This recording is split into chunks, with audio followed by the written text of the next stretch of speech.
কুসুমতলী গ্রামের পাশেই রয়েছে ঘন একটা জঙ্গল। আর সেই জঙ্গলে থাকতো অনেক পশু পাখি। ওই পাখিদের মাঝে রানী ছিল মিষ্টি টিয়ে। টিয়েকে সবাই খুব মানত।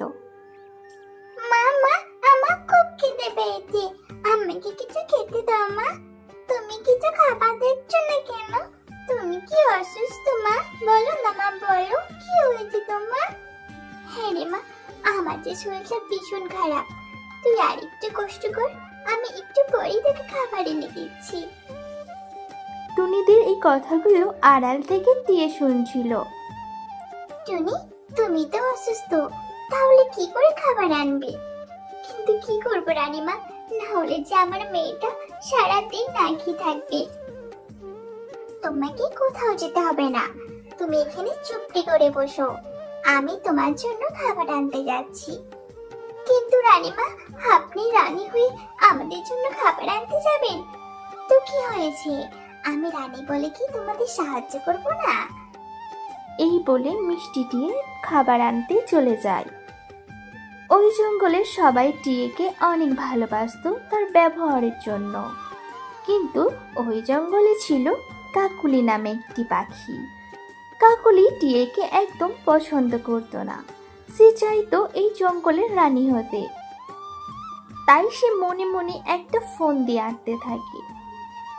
টিয়ে যখন খাবার খোঁজার জন্য গিয়েছিল, তখন টিয়েকে একা দেখতে পেয়ে কাকলি কাক একটা বড় পাথর দিয়ে টিয়েকে মেরে ফেলে। এরপর কাকলি সব পাখিদের গিয়ে বলে টিয়ের কথা। সবাই সেখানে আসে। এই কি হলো রানীমা, আমাদের আপনি কত উপকার করতেন, কিন্তু এমন কি করলো রানীমার সাথে? টিয়ের মৃত্যুতে সবাই কষ্ট পায়। এরপর জঙ্গলে শোকের ছায়া নেমে আসে। তা দেখে কাকলি মনে মনে ভীষণ খুশি হয়। এখন সবার মন খারাপ, এই সুযোগে আমি যদি সবাইকে সাহায্য করি, তাহলে আমাকে সবাই ভালো বলবে। এরপর কাকলি সবার বিপদে পাশে দাঁড়াতো। শালিক, ও শালিক, তোমার তো বাসাটা ভেঙে গেছে দেখছি। এবার তুমি তোমার ছানাদের নিয়ে কোথায় থাকবে গো? নতুন বাসা বানাতে হবে তো। হ্যাঁ বোন, নতুন বাসা বানাতে হবে, তবে একটু সময় লাগবে।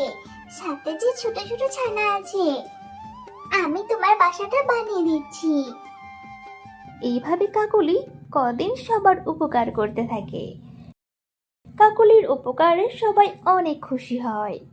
এরপর সবাই আলোচনা করে কাকলিকে রানী বানানোর। রানী হওয়ার পরে কাকলি অনেক বদলে যায়। সে তার আসল রূপ দেখাতে থাকে।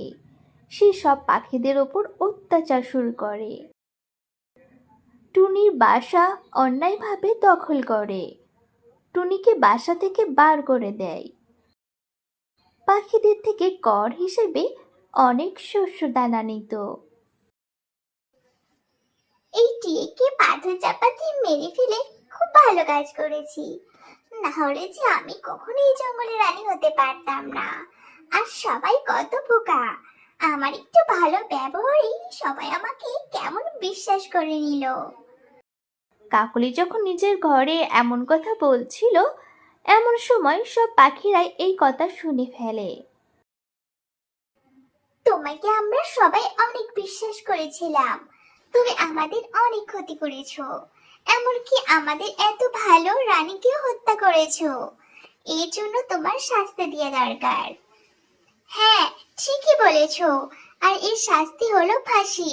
এরপর সব পাখিরা মিলে কাকুলির ফাঁসি দেয়।